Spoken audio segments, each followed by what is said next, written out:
Okay, here comes everybody. Here comes everyone. Just wait for a moment until we have all the participants in the room, then I'll start an introduction.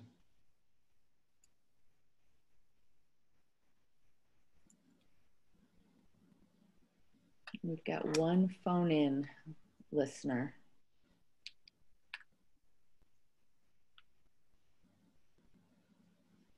It's going to be less enjoyable without the slides for our call-in listener. But maybe they're watching on the phone.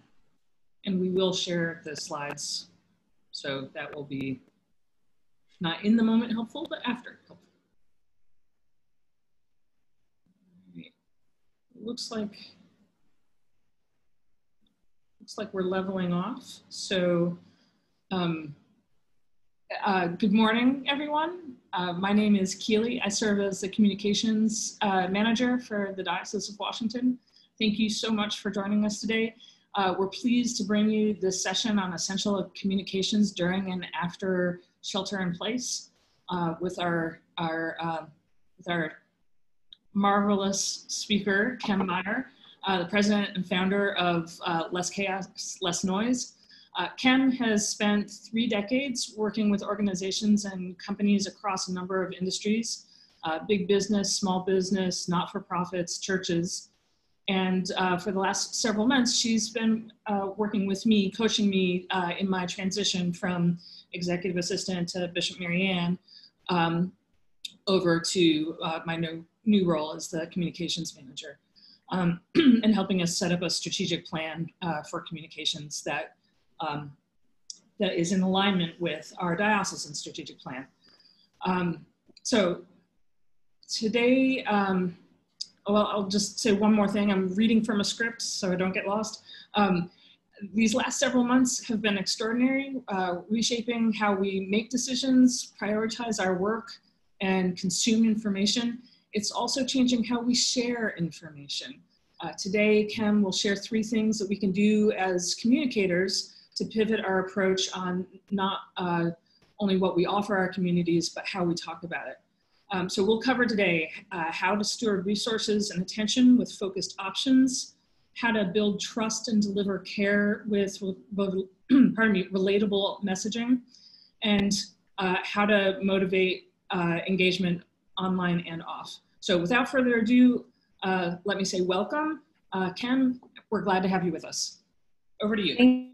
Thanks, Keely. Appreciate it. All right, guys, good morning. I can't see your beautiful faces, but a little later, I hope to hear some of your beautiful voices. Let me just call some slides up that I think will help us. Let me tell you how this is going to work today. I'm going to share some information, and it's okay if you use the chat. Don't use the Q&A. Use the chat, and you guys can interact and you can ask some questions. I'll try and pause and kind of look and see what questions are coming through, but more than anything, Keely and Peter will bring some of the recurring or the big questions to the front. About 3 times I'm going to pause through the presentation, and we're going to stop and let you guys kind of raise your hand. We'll turn on your mic, and we'll get a little bit more interaction and context. And Peter will give you, I think he's given us a little instruction in the chat. So open your chat and make sure you have it set to all participants so we can all see what everyone's sharing. I learned some stuff on Tuesday. There was some really good content and some observations and some questions, but it was only being shared with me, and I thought everyone could see it. So make sure you have your chat set to all participants. And there's going to be a couple of times, maybe 2 or 3 times throughout our next 90 minutes. Well, I'll pause for a second on some of these big ideas we're talking about. Have your voice come in, and we'll talk around it for a few minutes. All right. So let's get these slides called up. Okay, and Peter's let everybody know how to raise your hand. Yeah, I never knew that. So a little *9 is how you raise your hand. That's very interesting. That's actually for people on the phone. Oh, for so dialing. One person who's on the phone. So press *9 if you want to raise your hand, and we'll acknowledge you and get your question. That's great. Here we go. Thanks. See, this is what happens when I try and do tech support. I used to do tech support for years. I was mediocre at it, as you can see. Okay, let's get started into some fun stuff. It's fun for me. I hope it's fun for you. All right, let me share my screen so you can see what I can see.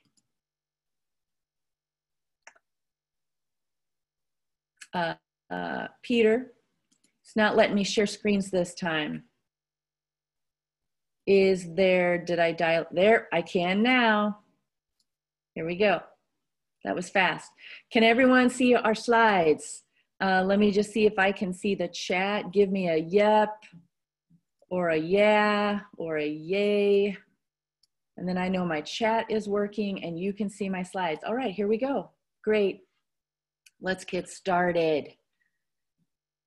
Thanks everyone for participating. Sarah, Elizabeth, Susan. Hi, Richard.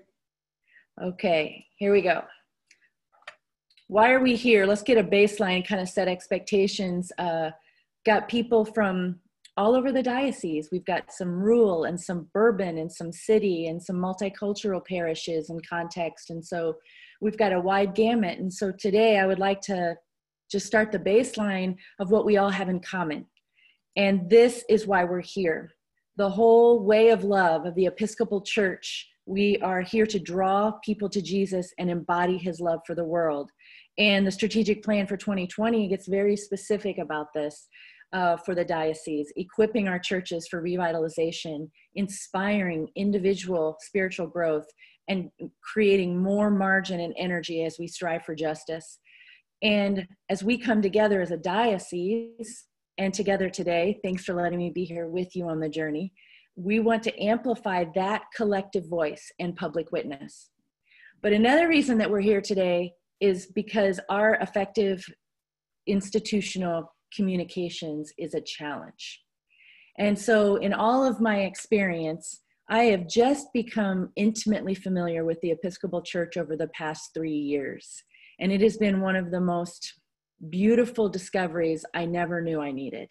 I did not know how relevant and beautiful and timely, and it's everything that this world is missing.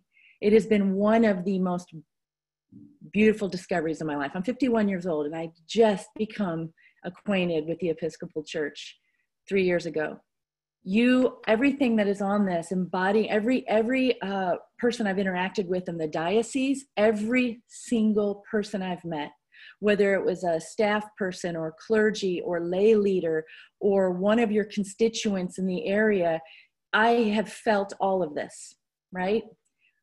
But you struggle with the institutional communication side of things.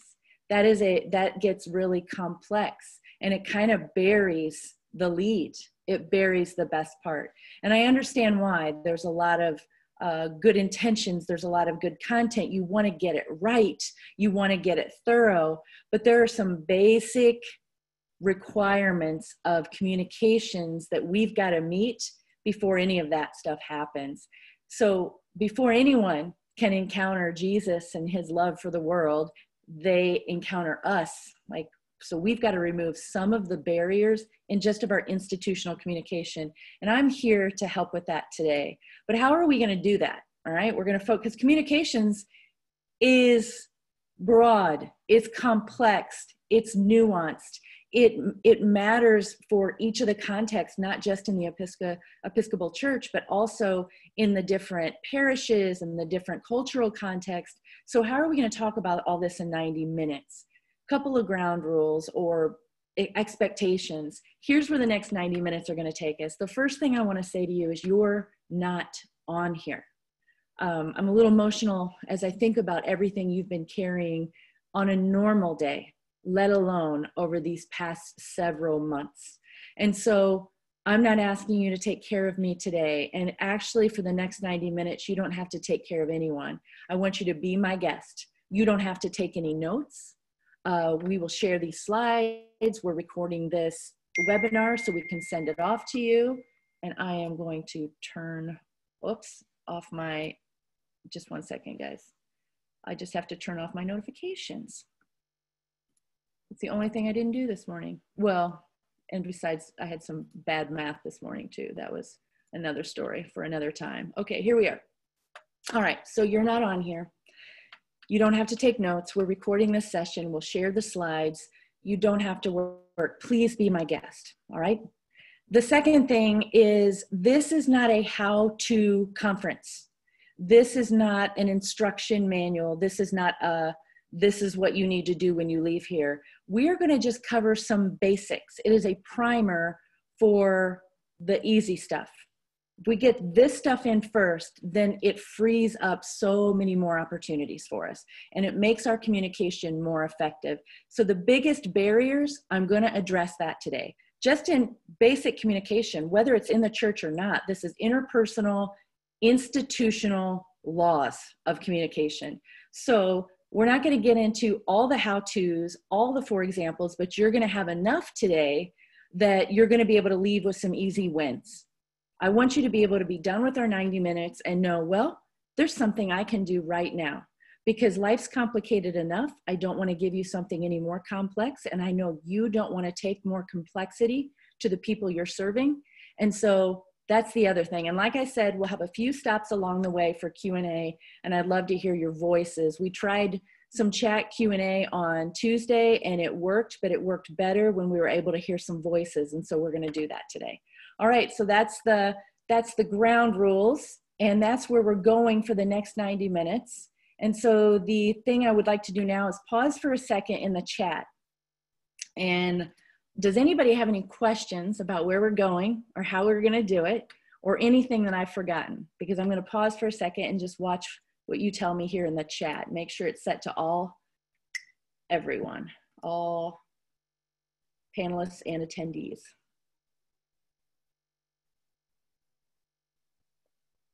While I'm waiting, sounds good. Thanks, Karen.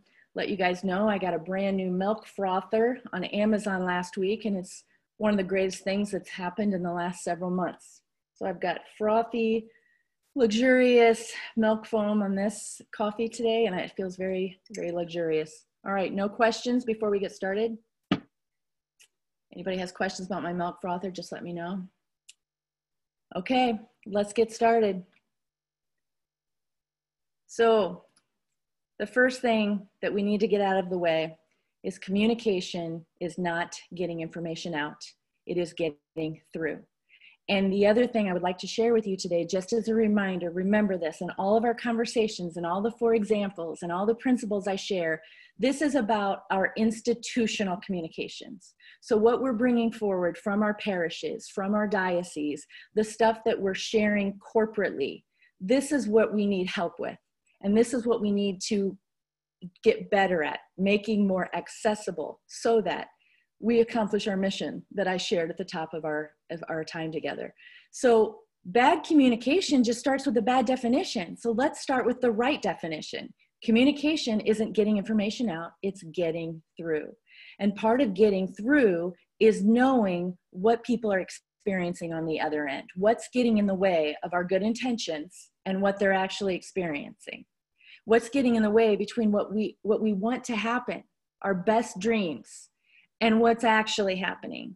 Are we seeing decline? Are we seeing lack of engagement? Are we seeing confusion? Even on the stuff we're sharing. If I had a show of hands in the room, I bet almost everyone would raise their hand to answer this question. How many times have you heard people in your parish, let alone outside your parish, say, well, I didn't know about that. I didn't see that. I don't know what's going on. Where can I find that information? Just on the basics. So most of the time, that's because we're chasing the wrong symptoms. And so I want to give you, three things that will help minimize those symptoms. Stop chasing the symptoms and let's treat the source together. All right. Now, I learned a lot, everyone. I learned a lot on Tuesday when I got to spend some time with some of your other peers. Is there anyone that's on the call today besides Keely and Peter that was here on Tuesday when we were together? If you were here on Tuesday, give me a little hello in the chat. Hello, Andrew, Lynn, Jennifer. Okay, thank you. So I learned some things, Elizabeth, thank you. I learned some things that we had a better we had a better engagement and a better understanding, one, when I could hear the voices of people, because I interpreted your questions through my, hi Chilton, from my filter, and I needed more of your filter as we dialogued. The second thing I learned is that what I was sharing on these simple concepts, I'm giving some broad strokes, and there was great feedback about more specificity. And I just want to reiterate here, we just need to remove some barriers and go back to that definition. If throughout our time together, you're like, okay, yeah, but I need to know exactly how to do that and how do we include more? Just remember, our goal is to be more effective with our institutional communications and remove the barriers so what we intend to get through gets through. All of us, including me, have to stop using our bad excuse of good intentions. And that's a little problem that we carry around in our churches. And so here's something you need to know. For institutional communications, there are 3 ingredients that have to exist for it to qualify as effective. This is the definition. These are the ingredients and the recipe. What you share institutionally, whether it's on your website or your Facebook or your handout or your emails or your videos, if it doesn't have these 3 ingredients, it's not effective communications. It does not get through. And the 3 are, it needs to make a connection with your audience so that they lean in or they're motivated to engage and participate. So then they turn and share it, whether they share it by how they live, they share it with their behavior, they share it with their story, they share it by inviting their friends. But those 3 ingredients have to exist if you want your institutional communication to be effective. So what I'm going to do today is share 3 things you can do to ensure that's happening. How do we organize our information, share it? What changes do we need to make sure it includes connection, engagement, so people share it? All right, let me start though by just showing you a real simple example. What does it look like when a platform announcement or a statement from your church or from the government includes all 3 ingredients? Is it about accuracy? Is it about length? Is it about timing? Is it about eloquence? All of that depends on what you're trying to accomplish and who you're talking to. But here's a recent sample from some governors, how they communicated about the shelter in place. 2 out of the 3 don't have all the ingredients for effective communications, but one of them does. So I would like you tell me which one of them does. So here's the first one. It's not real complex. I'm ordering a shelter-in-place order for the citizens of Florida for everyone's safety. Pretty clear, seems effective. What about our Mississippi governor? I issued the stay-at-home order for our state so we can slow the curve of coronavirus exposure. Maybe a little bit better. It's kind of active. It's not preventative, it's more participatory. What about this one? If you all want football season, you better stay in the house. That last one has all 3 ingredients. He is speaking to his audience. They are motivated to participate. And sure enough, they're going to share this with everyone they know. So this is a great example of just all 3 things. Now it takes a minute. It just takes an extra few minutes as you plan a little statement like that, as you plan a social media post. Think about how people are going to engage. Are they going to engage enough that they read it and scroll? Are they going to engage enough that they read it and it changes their behavior or what they do with their time or their money or their mind or their heart? Or is it going to have the 3rd ingredient that not only do they stop, back up and read it, get motivated enough to participate and tell others about it? So let's get into some examples of how we can improve those chances. If we want to start incorporating these 3 ingredients into our institutional communications, let's just start. Any questions before we get going in the chat? Just little about the Alabama Georgia, Florida. Are you guys still drinking your coffee too? It's a much quieter group than Tuesday. It's a little, that's right. Okay, if you want to increase your institutional communication so it has more chance of people connecting, you need to narrow the focus. Narrow the focus of what we're leading with. So let me help get into some examples of this. All right. Everything that's happening in your ministry, everything that's happening in your city, everything that's happening in your neighborhood, everything that's happening in your parish, there is a lot. Everything that's happening in the world, there is so much. We can't communicate all of it up front. There's infinite need, there's infinite information, and your audience isn't looking for more information, they're looking for help making sense of all the information that's available. So in our attempt to provide relief, in our attempt to provide care and support, we're actually adding to the problem because we're just putting more and more and more and more on top. So part of it begins with us just stopping and reorganizing what we have. And you can start this by just looking at everything you have in your bulletin, right? You could start there, which you haven't had a bulletin in a few weeks, a few months. Everything that you have on your website and everything you have in your email, or everything, we could even start with everything that you're leading right now on your own plate in your day. What if we just looked at all of that and we started grouping that in piles, just like when you clean out your closet? Okay, this I'm going to save, this I'm going to give away, this I'm going to keep. So you've got all these different piles. I want you to do that. It's like, okay, prioritize all this stuff. All right, this is everything we do. This is not relevant anymore. This can wait till later. But right now, this is what's most crucial and what I'm going to focus on, and it's what I'm going to lead with. It doesn't mean we can't find stuff other places, but this is what I'm going to lead with. Now, what does that look like? First, you've got to prioritize all that. Take inventory and prioritize it. Then you make your plan. I'm doing a lot of waving. How's that translating on the web? Don't answer. Okay. After you kind of prioritize all this, then you can make a plan, but you can't plan until you prioritize. So let me give you a couple of examples of ways you can do this.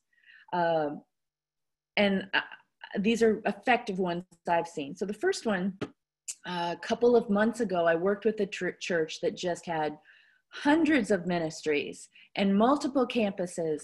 And they were so overwhelmed and so discouraged because they're trying to figure out how do they keep this going during COVID, and what do we do now, and how do we move everything online? And there was a lot of dissension between all the different departments and ministry leaders and pastors and elders and what takes precedence. And I asked them for their plan. And the plan they sent me was 8 pages. And I said, so this plan, you can't get cohesiveness or coordination or agreement on your own church staff, paid and unpaid church staff. How do you think that it's going to land on the people that you're trying to serve and care for? You need to hit stop for a second, because in addition, all these people are working from home, which makes things exponentially harder for different reasons. People were having to homeschool for the first time. So we needed to kind of stop. And this is what we came up with. There was an interim short-term strategy. You can do something like this. Not what's everything we do, what's everything we're going to do for the next 4 weeks? What's everything we're going to do for the next 8 weeks? Then we'll revisit it with new data. So here's just a real simple sample. They're like, okay, starting now, there's not all these different ministries and all these different departments. We're one team right now, and we've got one job. It's COVID response. How is our church going to respond to the COVID crisis? How is our church going to respond to whatever issue it is right now, these times? We've got 2 audiences, our church and our community. We've got internal and external. How are we going to care for those 2 groups in this time? Who do we have around our table? Who has God brought to us? What are our gifts? What are our resources? What can we do well? Everything else goes on pause temporarily, or it gets doesn't, like on Facebook, you don't have to unfriend somebody, but you can unfollow them so they don't show up in your news feed. You can always get to them if you need to. It's kind of like that. So we're like, doesn't go away, but it gets paused, or it's not on the news feed. It's still there, but it's not on the news feed. So when it comes to caring for our external audience, here are 3 things our church can do really well. We can do this really well. We can increase our food bank hours. We can increase the food we have available. We are really good there. Let's just expand that. Food bank has become a primary focus for us. Also, we're going to assemble some pop-up volunteer teams to find out what care and relief is required in our neighborhoods for people who are struck by the quarantine, not the shelter in place, but the quarantine. Do they need childcare? Do they need medicine? Do they need encouragement? Do they need signs? Do they need flowers?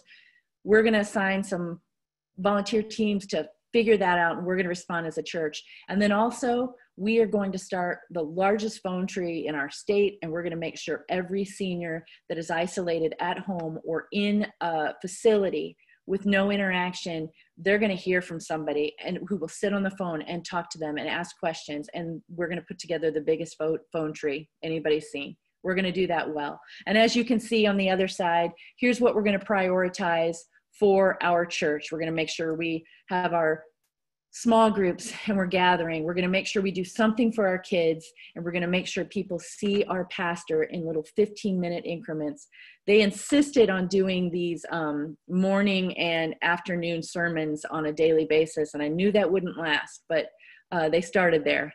But what was beautiful about that is they thought about life is really, really hectic, and most people aren't sitting at home in their community with time on their hands. They had less time, and so they didn't need more time on the computer either. So the pastor shortened his sermons and made them a little more relational. Okay, so we're in narrow the focus. That's one thing.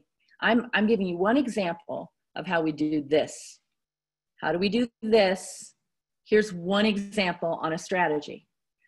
Now, another thing you can do, great, let's say you've got your strategy. Many of you do. Maybe you'll be able to share that in our little pause time when you can raise your hand. But maybe you don't. Whether you do or you don't, you may have a lot of content, and maybe that's where you need to start. Just grouping your content, maybe not your ministry strategy, but how you share your content. There's a way to do this as well. And it could look like this. You give each day a theme. So you're not promoting different, all the calendar events, all the needs, all the news, but your readers and you can start to just put things in thematic buckets. Here's an example of one church, how they did that, right? And you can kind of change that. I'm not convinced that you need to put something out there every day. This particular church did. But I just wanted to share one real example that wasn't my own. I talked to another church. I absolutely loved what they did. They simplified how they were sharing their content in their newsletter. They had started out by sending multiple emails a week, right? Just trying to keep everybody, here's what we know, here's what we're going to do, here's what we need. It was just like anytime somebody had something to say, the pastor or a ministry leader or a staff person, it was very reactive, and they just kept sending all these emails trying to be helpful. We even experienced that a little bit in my own church. We're just trying to keep people up to date with the information we have. And it wasn't helpful because that wasn't the only email people were getting. We couldn't keep up with the emails in our inboxes. And so this church just broke it into 2 emails a day. 2 emails a week. On Tuesday, here was the theme. On Tuesday, this is everything about being the church. So anything on Tuesday is just ways to serve, our donation lists, volunteer openings, and that's all it was. It's like, here's all the opportunities to actually be active and respond to the need. Tuesday's theme is be the church. They sent out one more email on Friday. Friday was all about how to feed your soul. So it was the devotional resources, stuff about the worship gathering, stuff about recommended books or resources or webinars for spiritual growth. And so it was just broken into those 2 categories. That is one way to narrow the focus. Either simplify your strategy for a short term where you kind of flatten your org chart and bring everybody together for this response that you can always change it, or simplify how you're organizing your content. Another example of narrowing the focus, helping people make sense of the information that's available to them, also helping you spend less time in administration and more time in ministry. That's another benefit of this, and I think Keely might be able to speak to that a little bit too. But another example is just go to your webpage and remove the stuff that doesn't matter right now. There's a bunch of stuff on our web pages and on our Facebook and on our email communication that made sense before, but it doesn't make sense right now.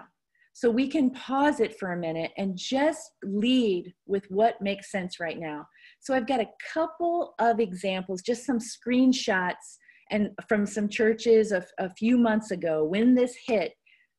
They hid what wasn't relevant right now. They reorganized their homepage, just highlighted what was crucial. That's all that matters. Let's highlight what's crucial and kind of move everything else to the background. So this is a large church that had all kinds of options and a busy homepage, and they just narrowed it down. They changed their messaging and narrowed it to 4 things. And these are the 4 things you need to worry about. And this was a big contrast to what they led with before. Another church responded. This was a very small rural church in Texas, and they're in the middle of a longhorn steer field. The church office is they share space with these longhorn steers. It's a very unique area. And when shelter in place happened, they got real focused, and they said, right now, the first thing we need to do is make sure the people in our church know how to stay connected. We're going to facilitate that. And here are all of our groups that existed. Let's make sure they know where they can get their resources and how they can connect with each other. After we assemble together as a church, then we're going to start responding to needs. And this is all they did. They led with this, and they kind of hid everything else. Their front page news wasn't services are canceled, join us online. They made a decision, let's group up, figure out how we can respond because of their rural area and how intimate their congregation was. You all may recognize this friendly parish. Richard did the same thing. He minimized the things that were on the parish webpage. He couldn't fix everything, but he went and said, how do we address our messaging and make it current to the times? How do we lead with what's most important? And how do we just focus on the top 3 things right now? And Richard, I actually don't even know if those are the 3 options that you still have, but that was another great relevant example. So I'm going to pause my slides for just a minute and let's stop.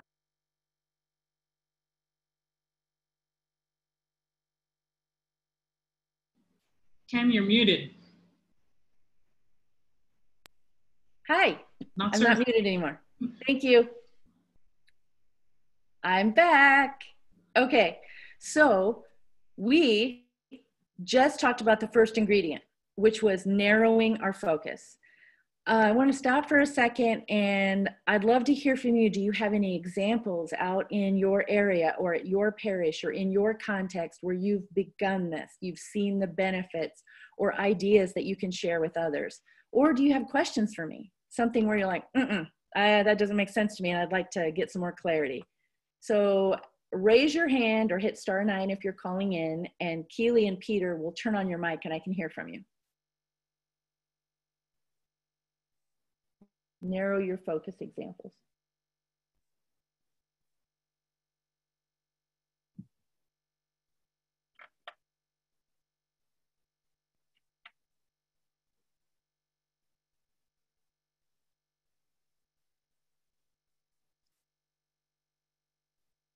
Keely, do you want to talk about some of the ways you've narrowed your focus while I'm waiting on some of our participants to think if they have questions or if they have any examples?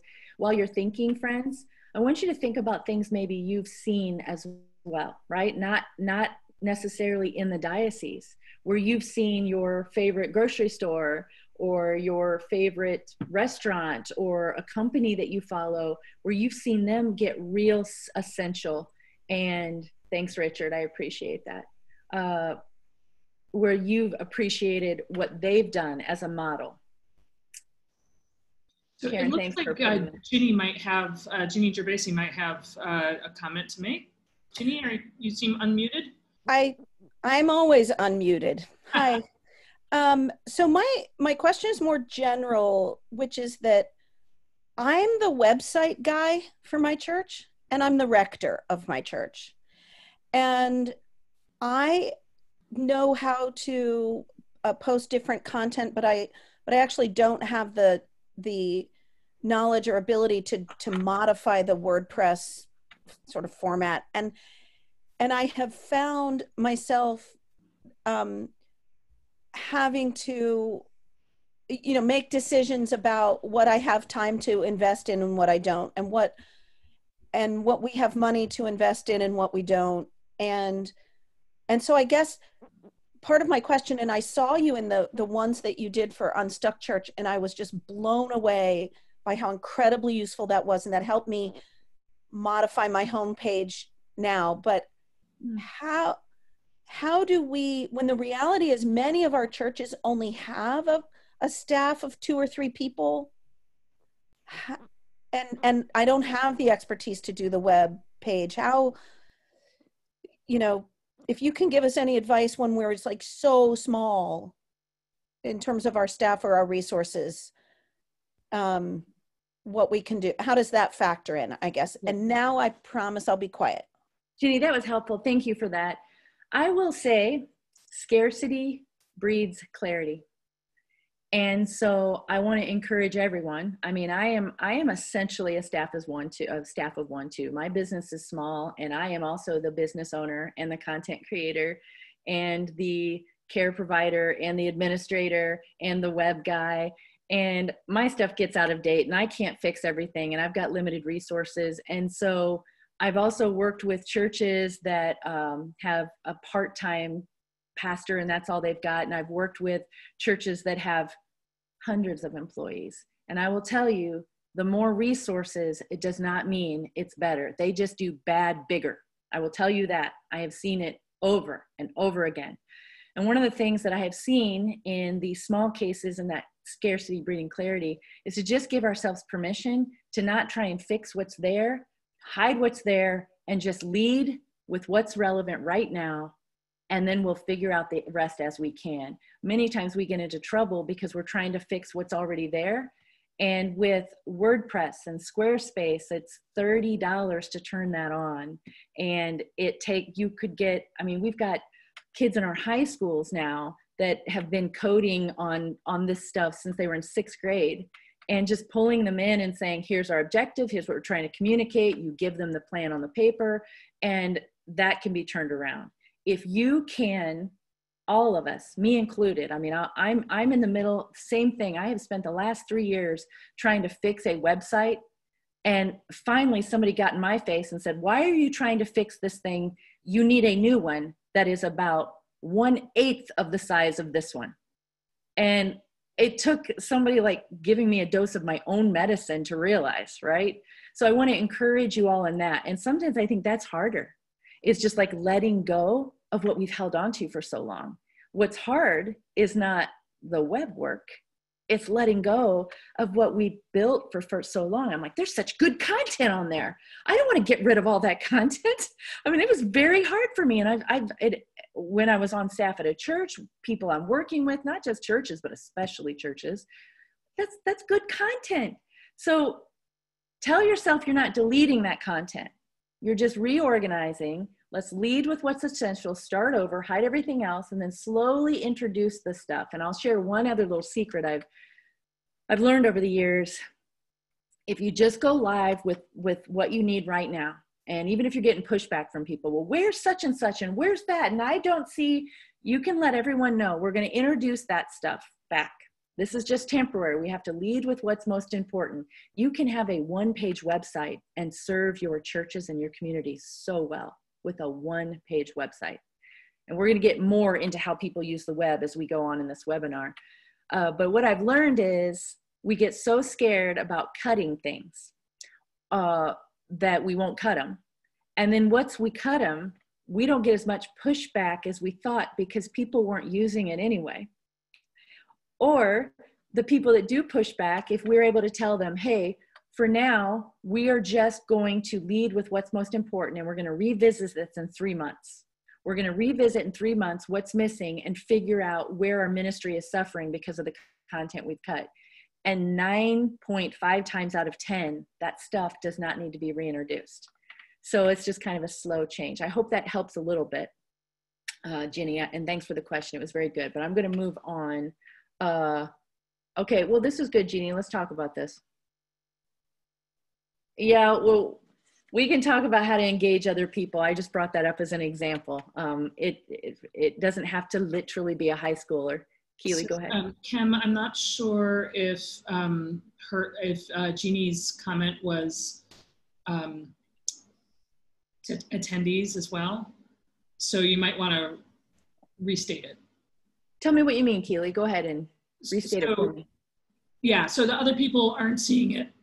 Oh, that's what you mean. Yeah. Oh, Jeannie. Okay, so yes, everyone remember on the chat, set your chat to all panelists and attendees. Thank you. So everybody couldn't see what Jeannie said. Jeannie said, high school kids in our church do not want to take on the web work. And they also like it when they dislike it when they hear the attitude or perceive the attitude, let's get the youth to do it. As soon as they hear that, they say, no way.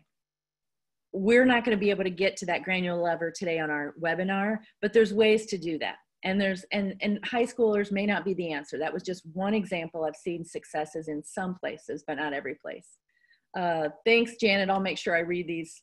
I'll read these when they come through. Okay. Yes, make sure you set your settings on the chat, all panelists and attendees. All right, I'm going to share my slides with you guys again. Let's go to our second ingredient. Let's go to our second ingredient of effective communications. We just spent some time on narrow the focus because we want to actually connect with our audience. And so now we're going to go to our second one. You guys get to see St. Margaret's again. Okay, can you see my slides? Chat is turned back on. Yes, okay, let's go. Our next one.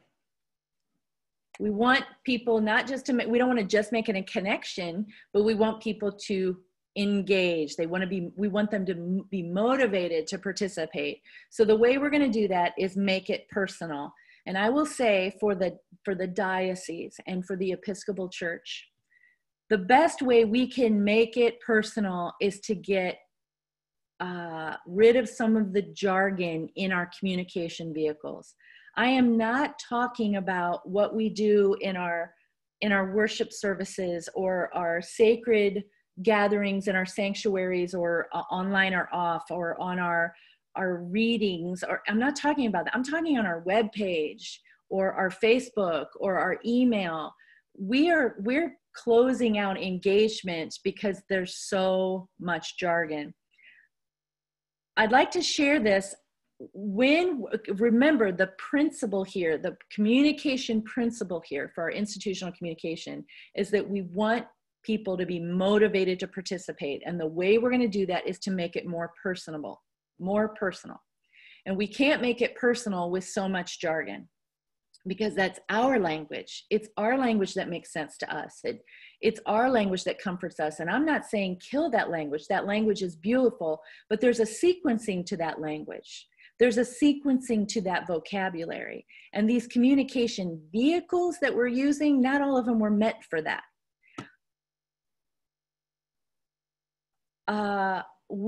This section here in the Make It Personal and just using some plain language in our communication vehicles, the whole point behind this ingredient is to think about how the people who are using our content, how are they using that content and how it affects them. Us actually seeing our community through different eyes, or maybe what I'm saying is seeing our content through the eyes of the community rather than seeing the content through our own eyes. And I've got a little video that kind of demonstrates this in a funny way. So let's just take a second and watch this video together.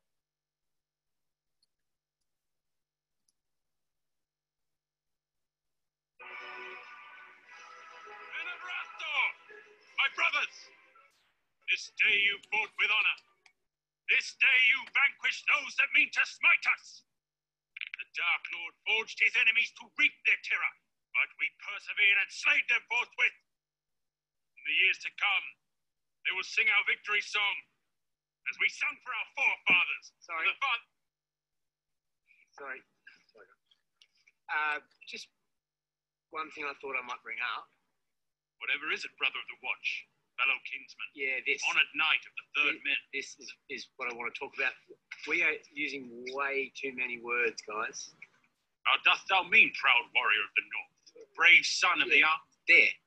That's what we could really speed things up around here if we just cut down on the wordage. How so, brother of the cloth? Defender of the north? Well, like in battle today, when you yelled, I'm paraphrasing, but noble horde, raise thy shields, from yonder field of battle approaches, is it thy enemies' arrows? Yeah, next time, just yell duck, I reckon. You know, I mean, a lot of us died before you finished talking. So, not speak in such an elongated way for the sake of the time. Exactly. Actually, and just while we're on the topic, we were just talking about this morning. The tales that we tell, the one about the ring and the short, hairy foot people, maybe that could be just one story, you know, instead of 6 3-hour unnecessarily long stories. Some merit you may have in your words, my brother. I see how my verbose retelling may elongate that. I don't think you do. No? Yeah, even this, the victory speech you're making, I don't know. I just think maybe just say we won or something. You know, you guys with there? Your words have resonated deep in my mind, my brother. Yeah, and I don't think they have, because he's still doing it. We won! Yeah!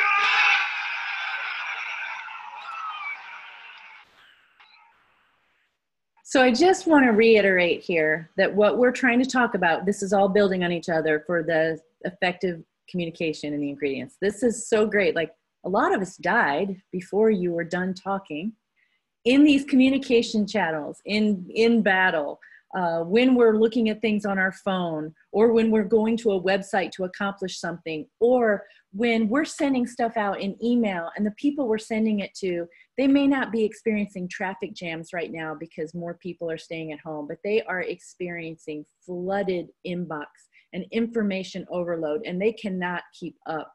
And so when we fail to highlight what's crucial, our audience disengages more and more. One of my favorite books in the past 5 years is this book, Simple Rules, by Donald Sull and Kathleen Eisenhart. They get at taking complex companies and institutions, and they talk about ways to make the complex volume of data or the complex nature of what they do accessible to more, so it can grow and breathe and people can carry it. It doesn't take away security. It doesn't take away quality. It doesn't take away the accuracy. It actually increases ownership and buy-in and participation. And so it's one of my favorite, but I love how they talk about this.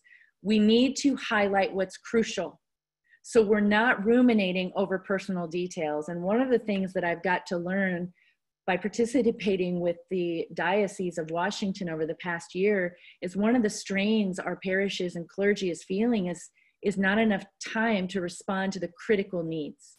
And I would encourage you to let go of some of our volume of content in a few basic communication channels, because they're not necessary there, and they're not as effective.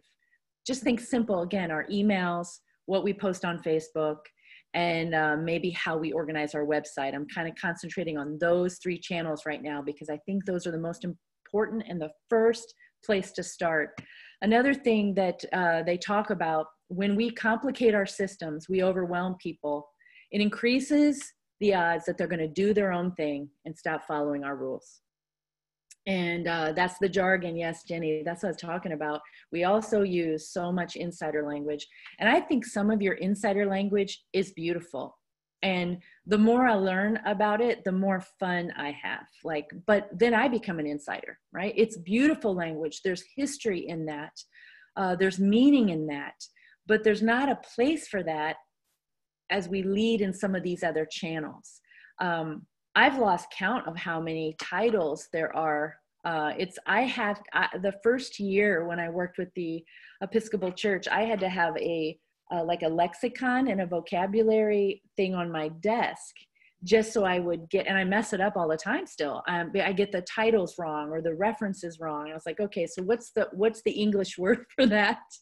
And I think some of that's beautiful and sacred and fun, but it is insider for some of those things. So Karen asked a question, how do you suggest reaching folks who are not digital? This stuff also applies to printed newsletters. These principles I'm talking about, it applies to your handout in your bulletin. It applies to what we share in our phone conversations or announcements. So these basic principles I'm sharing in the primer about narrowing the focus and making it personal, and I'll share more about our digital outreach on our third point. We just need to think about how it's landing with people. These principles apply to all. So I want to reinforce one of the most important things we can do when we take a step in making things personal. So our audience and our participants and our members are motivated to engage in whatever that is. We've got to simplify the information that we bring forward, right? Eliminate the jargon and uncomplicate some things. So let's get into, well, what's one example? Like using that video as our springboard, how do we just simplify the language? Well, first of all, one power trick, and it is a superpower, is just moving from passive voice to active voice. I'm not asking anyone to change their writings or their devotionals or their message prep or some of these meaningful spiritual readings, any of that. I'm strictly talking about our functional institutional communication, newsletters, handouts, flyers, social media posts, emails, right? Like, so move from passive to active voice. That's step one if you're not already doing that. The second thing is just get rid of all the excess words. I learn a lot constantly reading. Ann Handley is an incredible writer, and she just makes so many helpful suggestions how to change your content to make it more usable for the people that you're trying to reach, because there's creative writing. For years when I led an IT department and I led a communications team, and I would look for content writers, and I got so many applications from creative writers. Creative writing or academic writing or research writing is different than content or content that's usable, right? For emails or digital content or our handouts like a bulletin. We've got to remember, I know I keep saying personable. You think that word might be right, Jenny? Well, I'm going to pause for just a second on these extra words. This was one area that we kind of had some questions about on Tuesday. Personable is exactly what we want to be as an institution. It's almost impossible to be truly personal, like you and I could be human to human. I can be incredibly personal one-on-one. That gets harder and harder to do as an institution in our institutional communications. But you're right, personable is achievable, and it probably is the right word for us to get around. So if we're looking at our content that we're sharing in some of these institutional channels, what are ways we can make it more personable? And this slide that we're on right now, just simplifying the number of words is one way to do that. So that's a practical example. Another practical example would be how we share our events, just making people read less. We don't have to explain the why and the justification and sell it. People can self-sort. They're smart, and the volume of information that's coming at them today is more than ever, and it just keeps increasing. So this is a church I've been learning a lot from through COVID. They have done a great job of serving their community well by making the information easy to access, easy to use, easy to share. And this, they have a post on Instagram every day. You don't have to do Instagram. I don't want you to focus on the channel or the tool. I just want you to focus on how they really simplified their content and how personable this is. These are, look, people organize their day by times. Here's the topics. If they need more information, it takes them to the actual events on the website. But this is another way to make it personal and to include, like, there's some topical stuff in there, there's some church stuff in there, there's some names in there. And so this is just, it's just a personable way to share news about events. Another thing, there was a great, Keely, can you remember who spoke up for us on Tuesday and had talked about the tension she felt? Was it St. Mark's, Capitol Hill? Was it Michelle Morgan? Yes. So Michelle Morgan was sharing, and she was like, it's really tense sometimes because I've got some of the older people in my congregation that recoil at the word discipleship, and I've got young people in my parish that are using the word discipleship, and I'm struggling because I've got these words that have got so much meaning and so much attachment, and I'm trying to reclaim some of these words. And I loved how she said that there's a lot of language that we can reclaim, and there is also power in paraphrase. Because part of the way that we are magnifying the way of love, and as people are moving into Jesus's love of the world, and they start to understand scripture, and our job is to help illuminate that.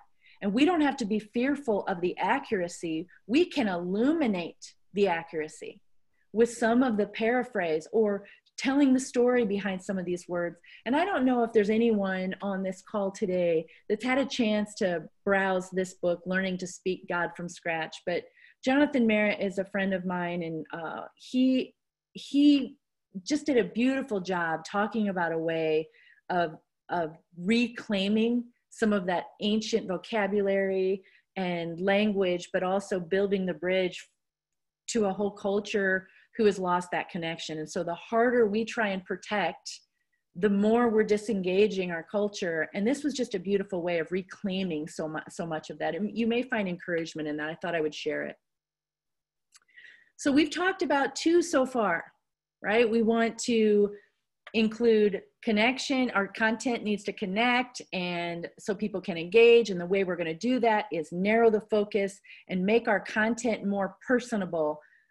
Ginny, I'm actually going to go back and change these slides to say more personable instead of personal, because I think you're right.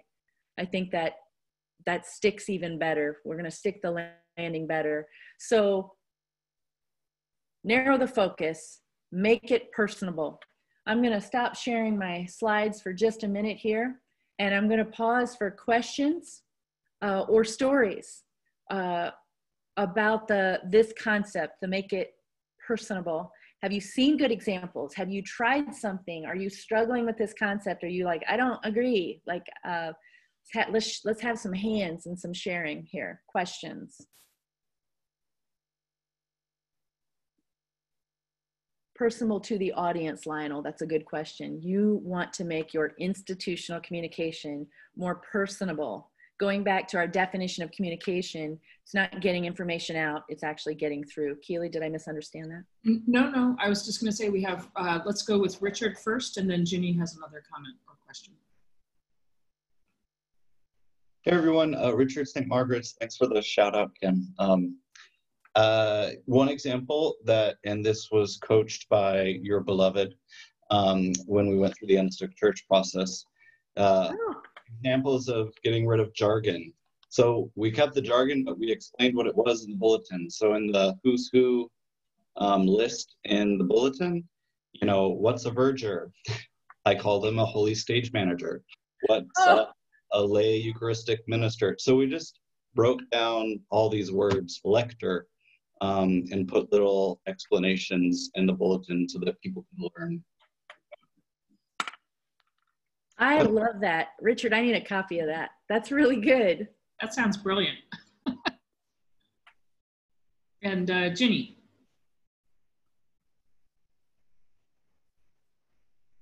sorry about that. So I am just a really informal person, and that's why I picked up on you slipping, saying personable.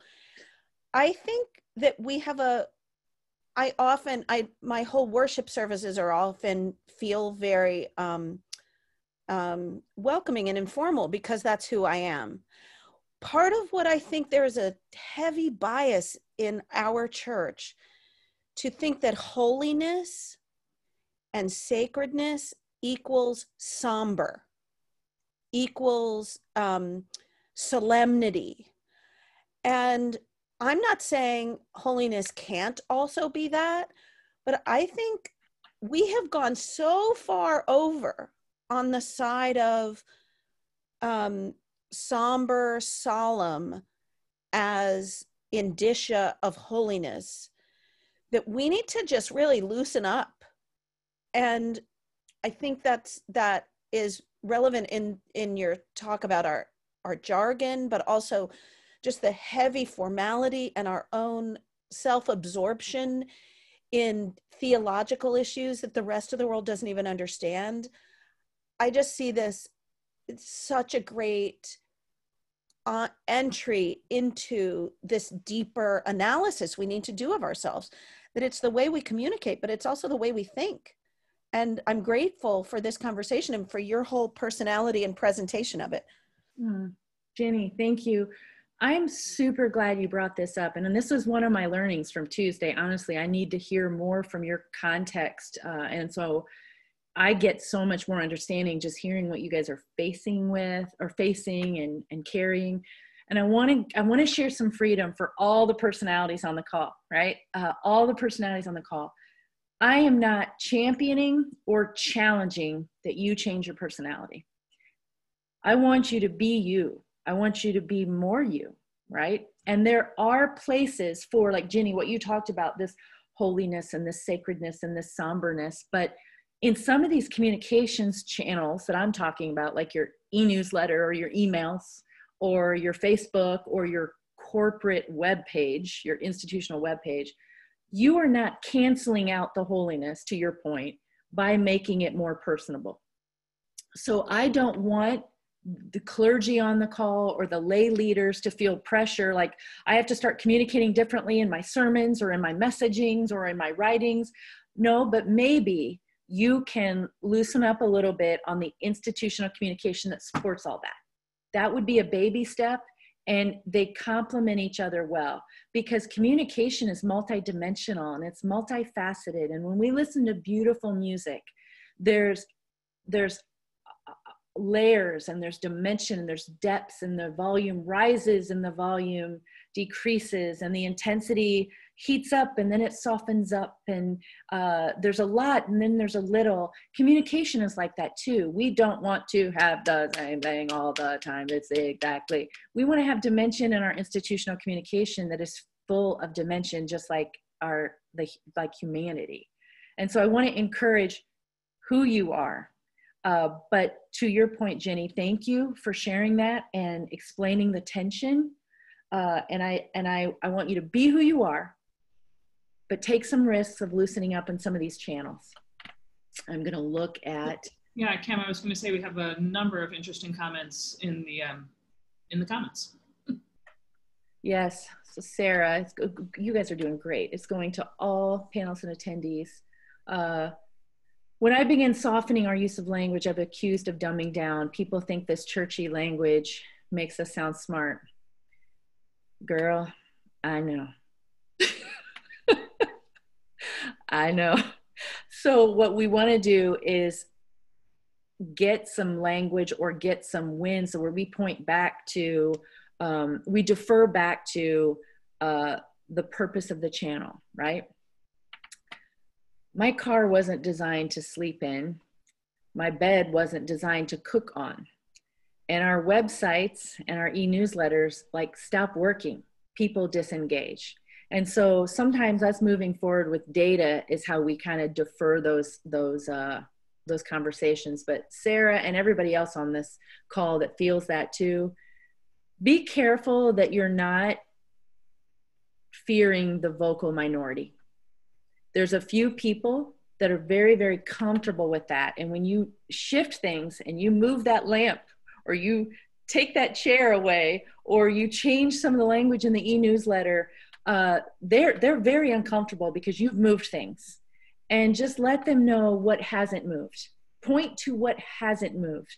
Point to what is still true. Point them back to the mission. And I see there's some really, really good conversations over here. And I want to just jump in and keep dialoguing, but yeah, Sarah, yes, Keely. I think there's one comment from Karen that we probably want to address before we move on. Let me move up and find it again.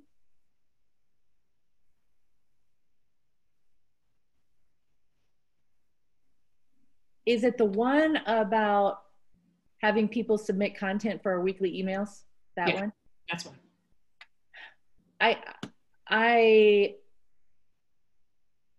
Karen is saying, I often have a hard time getting folks to engage by submitting content for our weekly emails or periodic newsletters. Do you think that having contributions from parishioners helps with that personableness? I think it depends on the parish, and there's a couple of ways. I see two things in this, Karen, so I'm not sure if I'm interpreting this right, and I may get this wrong, but we'll have more time at a future date, hopefully, to engage. I'm not going anywhere anytime soon. But the first question is, how do I get people to engage? And I just want to clarify what I mean by engage. I'm going back to the first slide I shared. We want people to be inspired in their spiritual growth. We want people to be encouraged by Jesus's way of love and his love for the world, and be more involved to strive for social justice. That's my definition of engagement. So when you're offering things, we want more people donating. We want more people showing up. I don't necessarily measure the engagement, what people submit for the newsletter. I don't know if that's what you were saying, but just in case, I wanted to address that. And then the second thing, as far as helping with personableness, even myself, I tried that whole thing when I built a whole volunteer team of content contributors.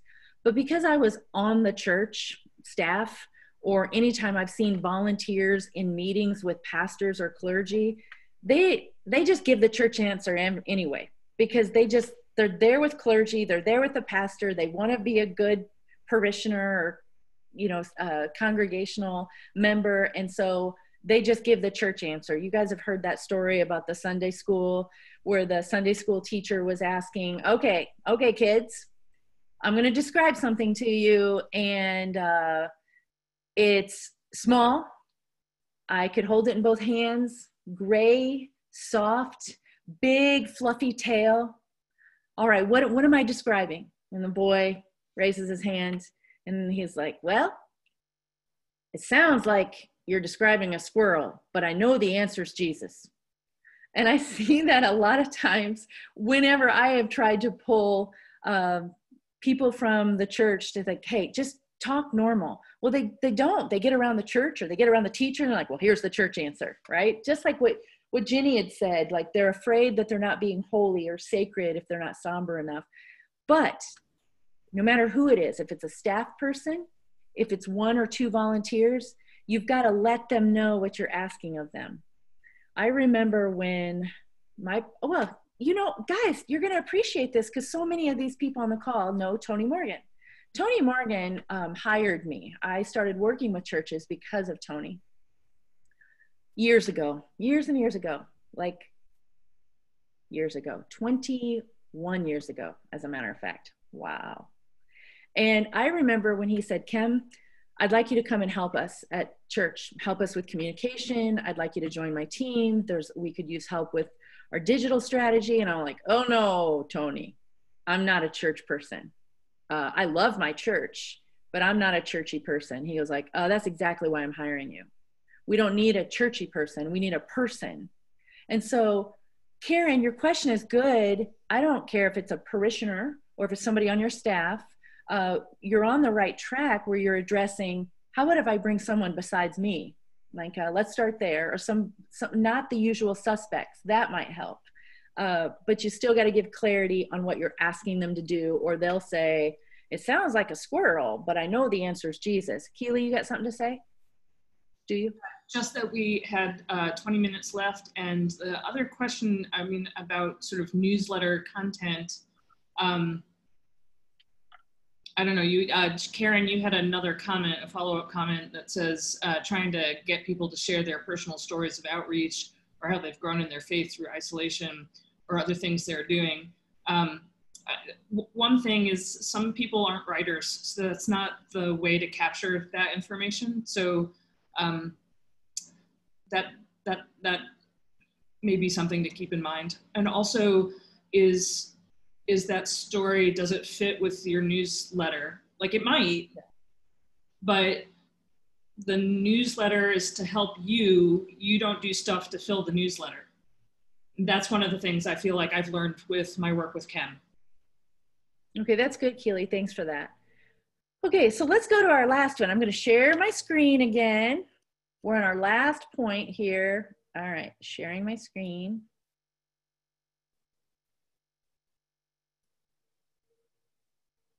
Here. Okay, I think everyone can see my slides again. We're on our third ingredient. All right, we've got 20 minutes left and we're going to fly through these. Again, we're just building on these principles, guys. I'm trying to mess with your mindset today. Ultimately, it's going to affect your skill set, but I want to help you get better and better at what you're already doing. Just remove the barriers to the beauty that exists in you and in your parish and in your diocese. And so I'm messing more with your mindset. That's why this is more of like a primer, but it is something all of us can do, no matter where we're at, no matter what culture, no matter what context, all of us can do these things. We can narrow the focus. We can make it more personable. Our institutional communication can be more personable. And the last thing we need to do is just pivot outward. Now, for today's primer, because we have made such a dramatic shift in the past, like accelerated in the past few months, I'm really going to talk about digital media right now. We've got to pay attention to the reality that we're living in. We can't deny the water we're swimming in. And so when I'm talking about pivoting outward today, it's not just you that is feeling a little whiplash when it comes to this digital transformation that we're facing. It is not going to replace some of our analog tools. It's not going to replace interpersonal communication and some of the organic face-to-face things that make our communities beautiful. But it is changing our institutional communication, and some of the things that we have done forever, it's going to change it forever. And it's not just you that is struggling with what that means. So this cartoon just cracks me up. And I mean, everybody is feeling this, right? 10 years of cultural change was accelerated and got done in a month. And I'm sitting there watching micromanagers and clergy all over the world, like frustrated and ticked off of working from home. By the way, I'm not comparing micromanagers to clergy. I'm talking about two separate groups of people that are struggling the most with the staying at home. And so I am not going to talk in this last bullet so much about service streaming or the online worship service or the digital pulpit. I just want to help us look at how people are using the screen, because we've got to understand how our content is landing. Our in-person Sunday service is just one thing our church does, even before COVID. It is just one thing our church does. It is not everything. So we still need to filter. Don't think about the Sunday service right now. Think about everything else. How are we going to organize that communication to be more effective? So I see a lot of, and hear a lot of excuses or feedback or answers to this question. Well, you know what? Technology is just ruining people's ability to communicate, or we can't connect with our community anymore because people are on their phones all the time, or we're not a techno, we're just not a technology. There's just a lot of excuses. Technology is ruining us. Well, I want to just kind of stop for a second. The guy who wrote the book on how to create habit-forming technology also followed up with a book at how to remain focused. It's so fascinating. He literally wrote the book on how to write habit forming technology, and then he followed up with how to stay focused. And I think that you would appreciate something he said about this. This is for me too, right? Like, this is for parents, this is for clergy, this is for business owners, this is for all of us. We can't blame technology. Technology is not the distraction. And this is what Neer says. Technology alone cannot be blamed for distraction. In reality, distraction always has internal sources. Distraction is about escaping something uncomfortable, such as a rumbling stomach, marital problems, deep dissatisfaction with your career or the world, etc. Tech is only a proximate cause, but we blame it for our inability to get things done and fail to look at the underlying problem. So today, what I was sharing with you at the beginning of our time together, it's like, hey, we're looking at the underlying problem.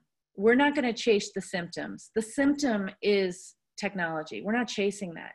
We're going to get right at the source. And the source is we need to narrow our focus. We need to make the content we're sharing more personable and usable. And we need to do this, guys. We are trying to see how people are experiencing what we have to offer. I'm trying to help us with our communication principles to look at our content through the eyes of our users and not look at it through our own eyes, because this is how they're seeing things and how they're using things. So this is just such a great, it's one of my favorite cartoons that really paints the picture of usability. And then going back to the definition of communication is getting through, not getting information out. We can't just like, well, got on my side, I've got all the information out, my work is done. In truth, we're creating barriers because we're skipping some of these basic rules. And here's a little fun fact. If we went back to where I honed my skill for taking complex ideas and making them simple and becoming a champion for communication that gets through, not just getting information out. I started my career and spent my first 15 years in technology and software development, internet strategy, and the financial industry.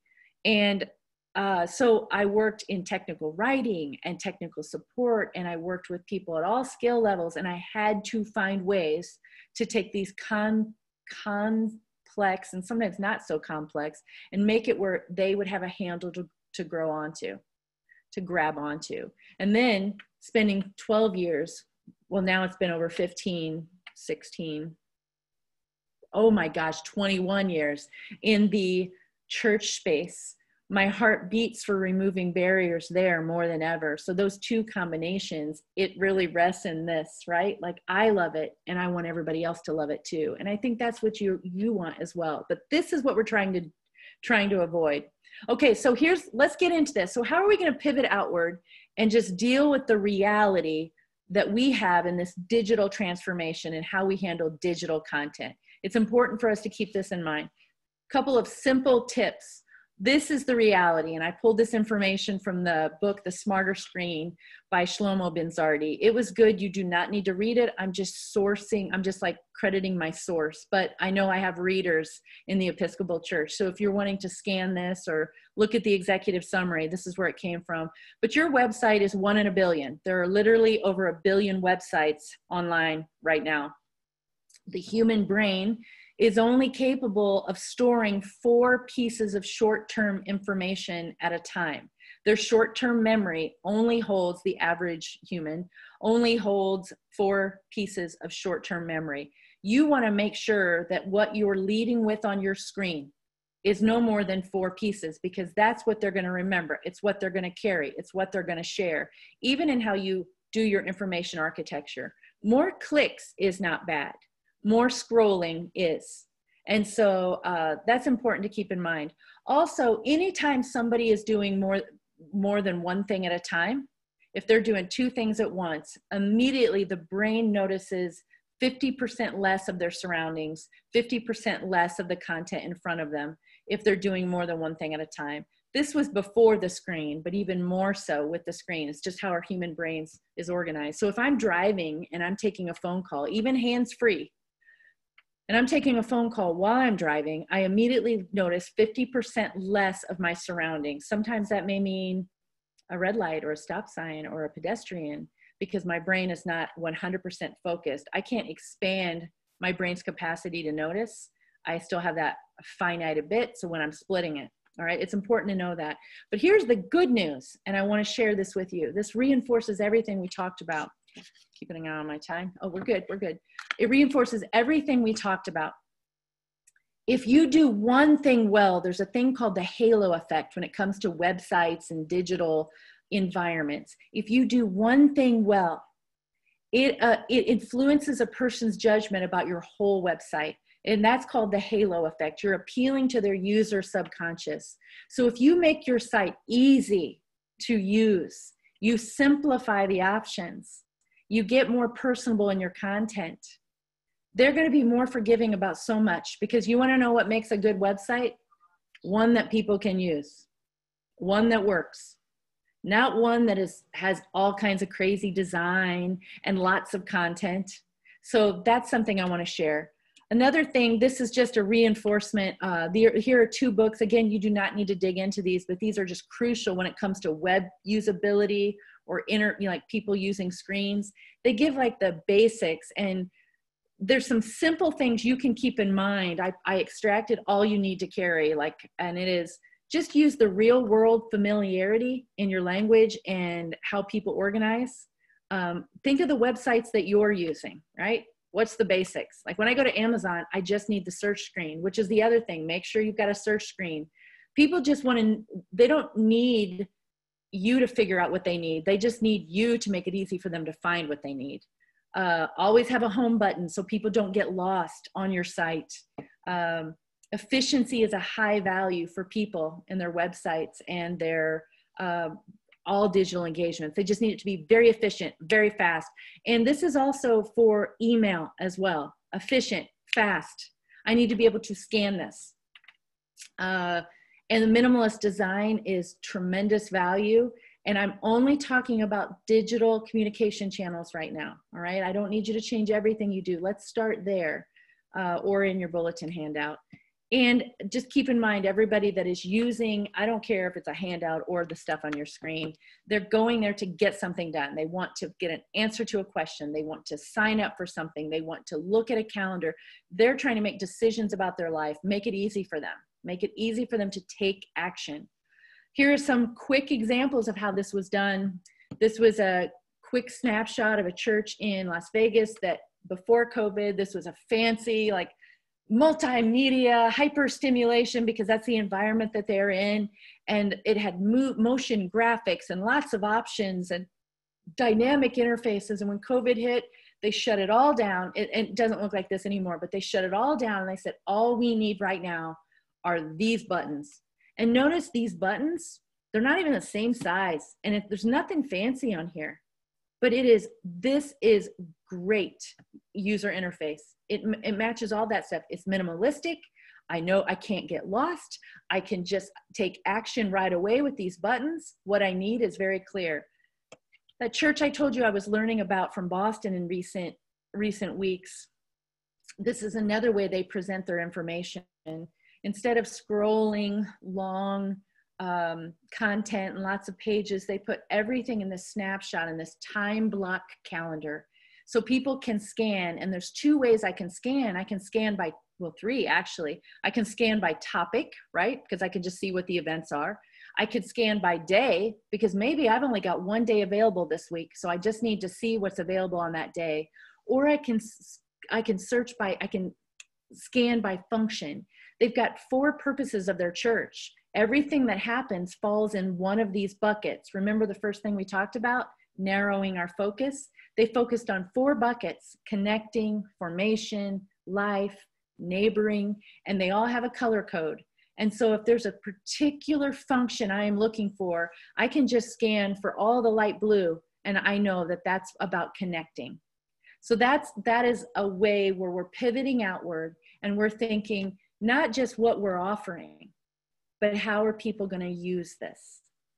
And so that's the end of my prepared content for everyone today. Yeah. Somebody was paying attention. Richard, I didn't dig that deep. We should look at that later.